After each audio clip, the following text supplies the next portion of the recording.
have we got a special treat for you. We're going to be interviewing Matthew McConaughey, where he talks about his hair transplant. All right. No, we're not.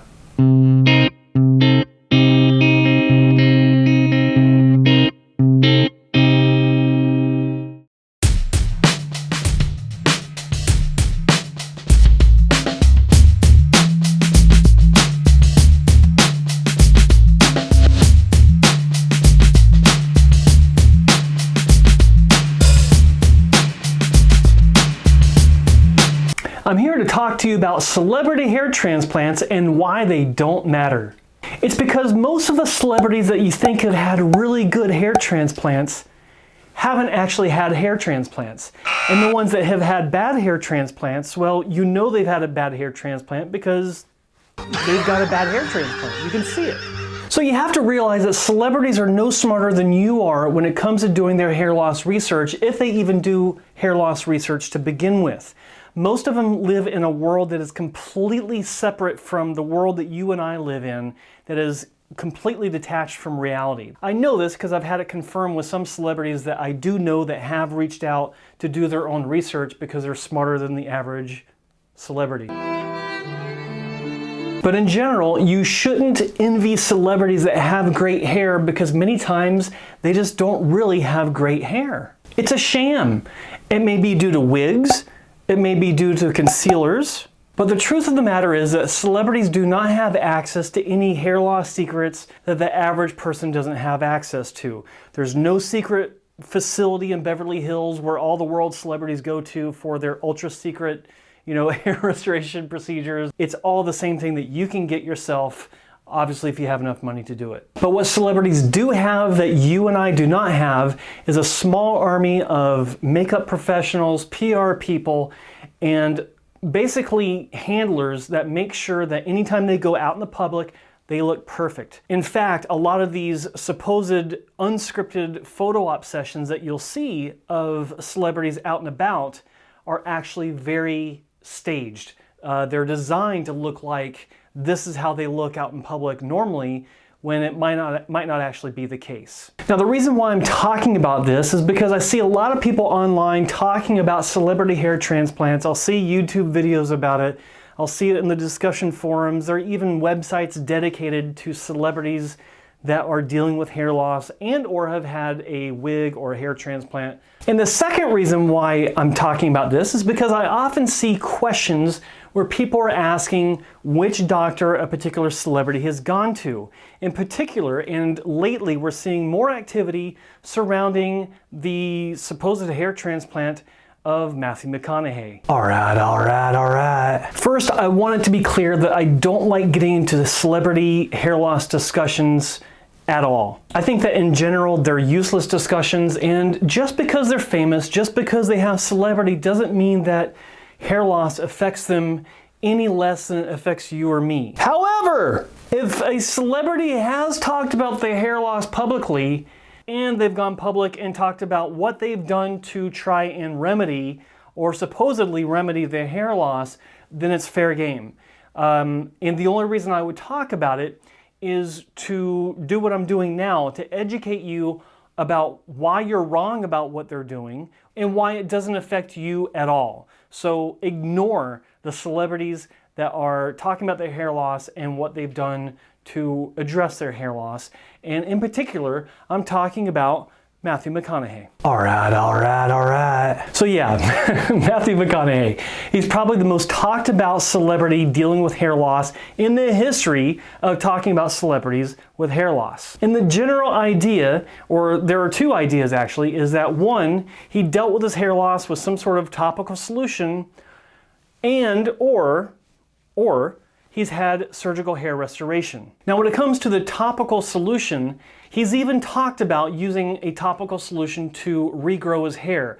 I know of at least two instances on talk shows, one late night talk show and one daytime talk show. He was very open about talking about what he did. He was talking about using some sort of product. I won't repeat the name because I don't think I need to, but he was talking about using a product that's supposedly all natural, rubbing it on his scalp, and his hairline came back. Now, that's what he's saying, but people online are saying otherwise. In fact, on a British tabloid in the comments section. Anyway, there's an anonymous post or anonymous comment by someone that claims to have been an assistant of Matthew McConaughey and personally set up 2 hair transplant surgeries for Matthew McConaughey. That's complete horseshit. Why is that horseshit? Because in the comments section, this person said that the surgeries were 4 months apart.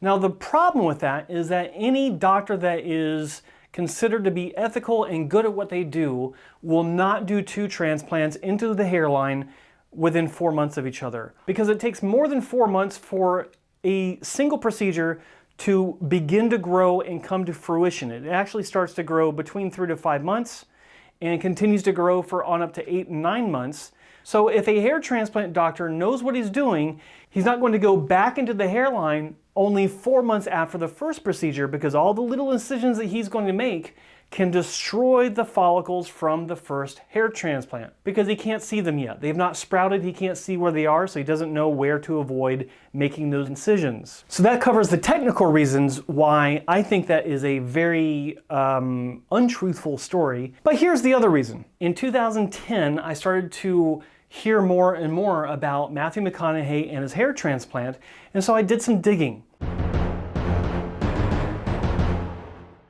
In 1999, Matthew McConaughey was arrested for some sort of a misdemeanor charge. I think it was pot.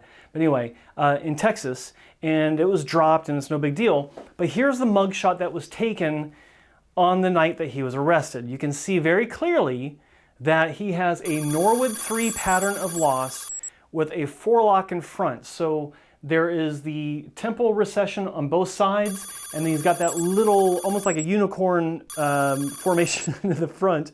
That's called a forelock, and thinning behind it. It's a very common hair loss pattern. You see it all the time. But after 1999, his hair started to really shape up and be a lot stronger in the hairline. A lot of his movies, his hair is looking a lot better, but then around 2005, 2006, his hairline was spectacular. And he started getting a lot more recognition for his great hairline, especially in the hair loss world. But then something funny happened.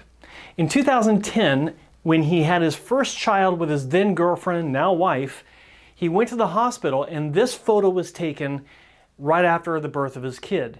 And when you look at his hair, you can see that it's kind of damp, maybe sweaty, or maybe it's a little bit wet or something, but you can see that he doesn't have anything in his hair. The hairline recession is there, and the little isolated forelock, the central hairline, is exposed for what it really is. It's no different than the hair that you see in those mugshots from 1999. But you might be saying to yourself, Joe, it's been 7 years since that 2010 photo. He could have had a hair transplant since then. That's true, he could have. And I might actually agree with you if it wasn't for this photo taken in 2017.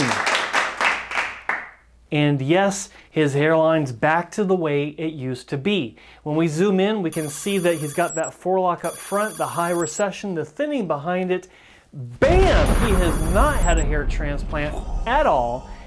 In my view, it is simply a very high quality, very detailed, and very fragile lace hair system that he wears for special events, red carpet events, movies, anything that's going to have him in the spotlight. So that's it for this episode of Hair Transplant Class. If you thought that this was valuable, if you learned anything from it, hit that like button. If you haven't subscribed, please do subscribe, and stay tuned for the next hair transplant class.